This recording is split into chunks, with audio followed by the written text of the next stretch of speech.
Assalamualaikum warahmatullahi wabarakatuh.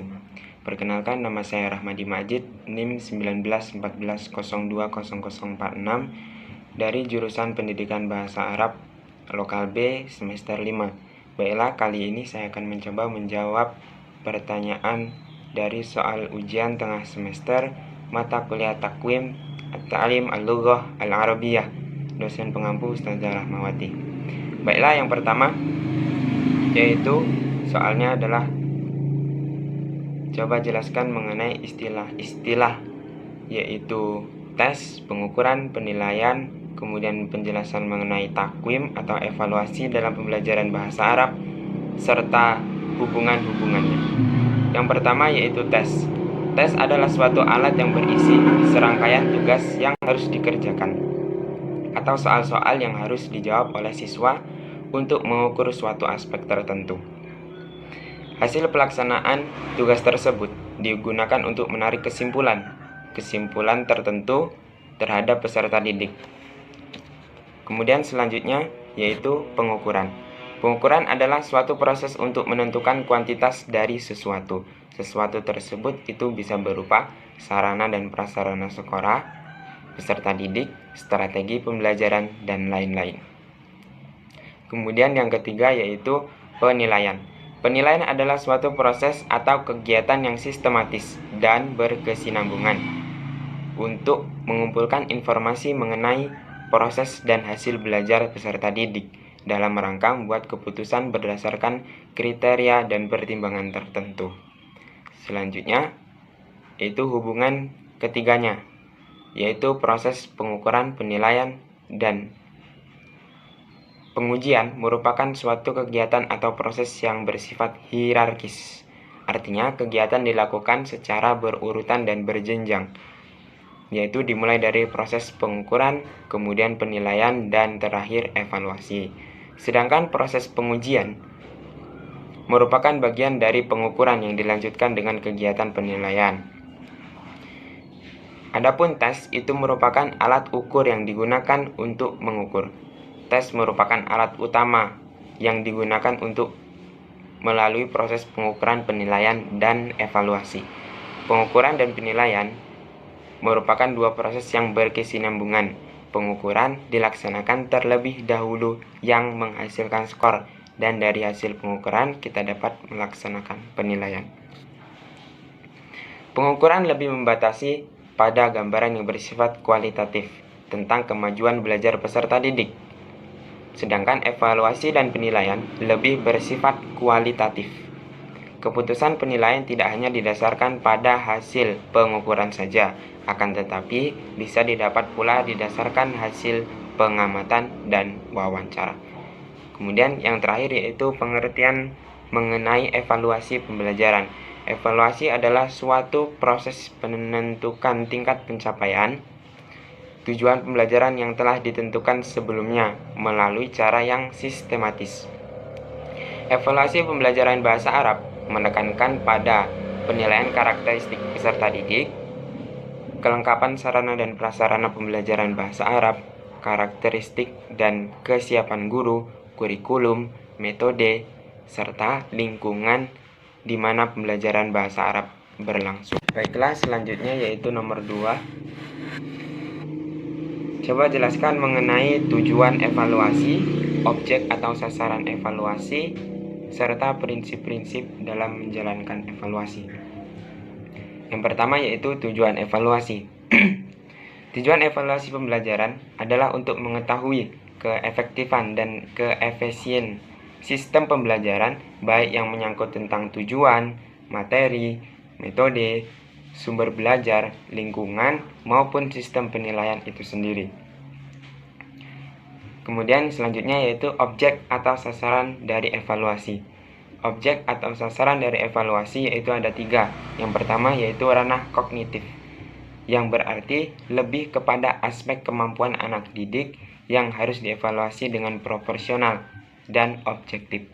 Yang termasuk dalam hal ini adalah aspek intelijensinya, ingatannya, cara menginterpretasi data, prinsip pengerjaan yang dilakukan, pemikiran atau penalaran logisnya, dan aspek kognitif lainnya. Kemudian ranah kedua yaitu ranah afektif atau objek atau sasaran dari evaluasi, yaitu afektif lebih ditekankan pada unsur pokok akhlak. Peningkatan kecakapan afektif ini antara lain berupa kesadaran beragama yang bagus. Selanjutnya, yang ketiga yaitu sasaran kecakapan psikomotor. Adalah sagal amal jasmaniah yang konkret dan mudah diamati, baik kuantitasnya maupun kualitasnya. Dan jadi, kecakapan psikomotor siswa merupakan manifestasi wawasan pengetahuan dan kesadaran serta sikap mentalnya. Kemudian yang terakhir yaitu prinsip evaluasi. Yang pertama yaitu prinsip keseluruhan. Evaluasi pembelajaran harus dapat mencakup berbagai aspek yang dapat menggambarkan perkembangan atau perubahan tingkah laku siswa sebagai makhluk hidup dan bukan benda mati. Selanjutnya yaitu prinsip kesinambungan atau kontinuitas berkelanjutan. Pada prinsipnya, evaluasi hasil belajar yang baik adalah evaluasi hasil belajar yang dilaksanakan secara teratur dan sambung menyambung dari waktu ke waktu. Yang terakhir yaitu prinsip objektivitas. Evaluasi hasil belajar ini menjadi evaluasi yang sesuai dengan harapan jika memenuhi unsur-unsur objektivitas penilaian. Baiklah, selanjutnya nomor 3 yaitu coba jelaskan mengenai hakikat tes bahasa, sasaran bahasa, kemudian sertakan contohnya. Yang pertama yaitu hakikat pengertian dari tes bahasa, yaitu suatu alat atau prosedur yang digunakan dalam melakukan penilaian dan evaluasi pada umumnya terhadap kemampuan berbahasa dengan melakukan pengukuran terhadap kemampuan bahasa, yaitu seperti menyimak, berbicara, membaca, dan menulis. Selanjutnya yaitu sasaran tes bahasa. Sasaran utama dari tes bahasa yaitu yang pertama kemampuan berbahasa yang meliputi kemampuan menulis, kemampuan membaca, kemampuan menyimak, dan kemampuan berbicara. Kemudian yang kedua komponen bahasa yang meliputi bunyi bahasa, kosakata, dan tata bahasa. Seperti contohnya yaitu misalnya tes kemampuan menyimak yang hanya menuntut peserta didik untuk mengenali perbedaan fonem tertentu atau aspek kebahasaan yang lain yang didengarkan, seperti contohnya yaitu basyirah dan basirah. Baiklah, selanjutnya yaitu soal nomor 4. Pendekatan terhadap bahasa menentukan pendekatan pembelajaran bahasa, dan pendekatan pembelajaran bahasa menentukan pendekatan dalam penyelenggaraan tesnya. Jelaskan maksud dari pernyataan tersebut, kemudian jelaskan pendekatan-pendekatan dalam tes bahasa. Adapun maksudnya ialah bahwa pendekatan terhadap bahasa itu bisa dikatakan sebagai pedoman dalam menentukan langkah-langkah, metode, dan teknik pengajaran yang akan digunakan dalam pembelajaran bahasa Arab, serta landasan berpikir dalam menentukan metode, teknik, atau prosedur mengajarkan bahasa sesuai dengan tujuan yang telah ditetapkan sebelumnya.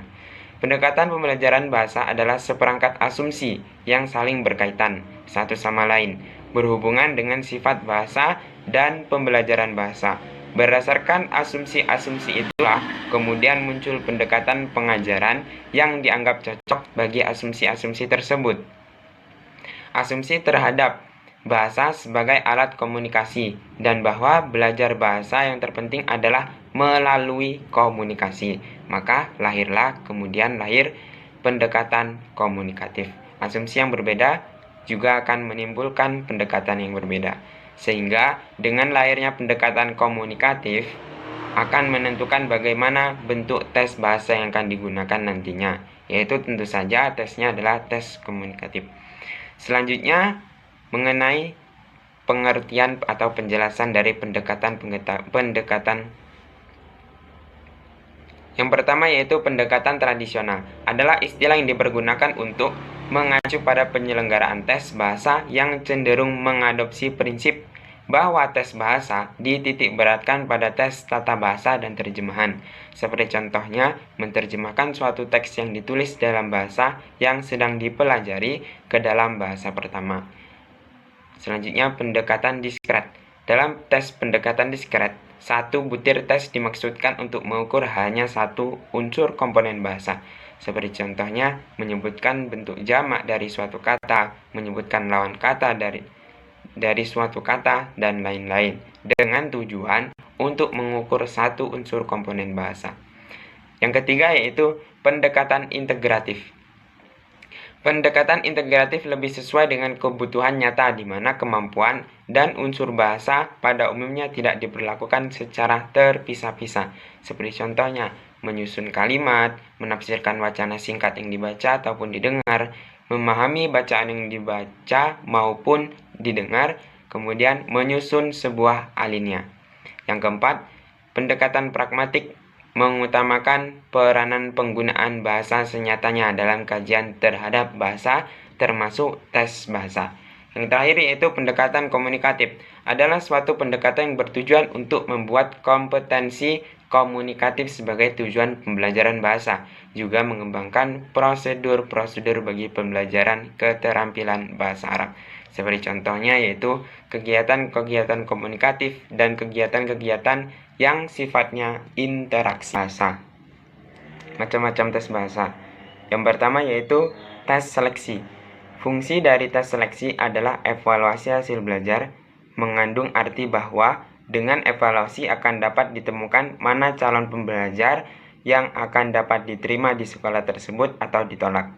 Seperti contohnya, ketika tahun ajaran baru, suatu sekolah mengadakan tes baik itu secara lisan maupun tulisan untuk menyeleksi dan agar supaya dapat menemukan mana calon pembelajar yang dapat diterima ataupun ditolak di sekolah tersebut.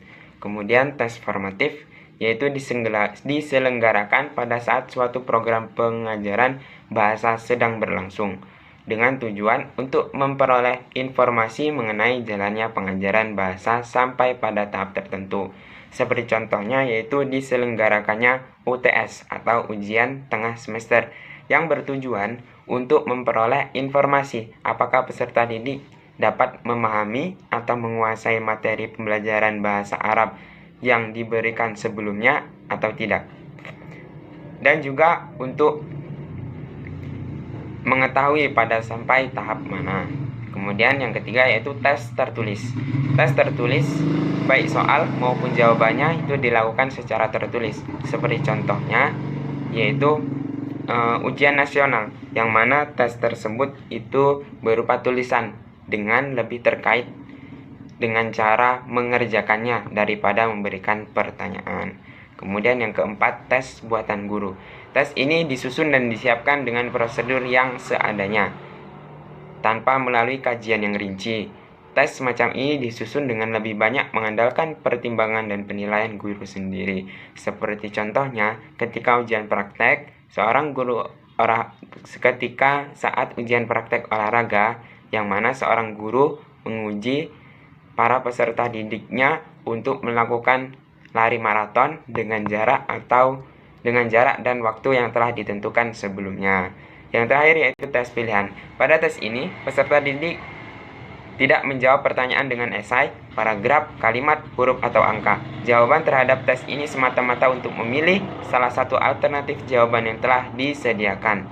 Seperti contohnya, guru memberikan tes akhir semester dengan soal-soal pilihan ganda, yang mana peserta didik dituntut untuk memilih salah satu mana jawaban yang dianggapnya paling benar.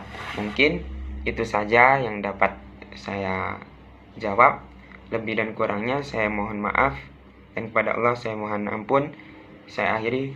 Wabillahi taufiq wal hidayah. Wassalamualaikum warahmatullahi wabarakatuh.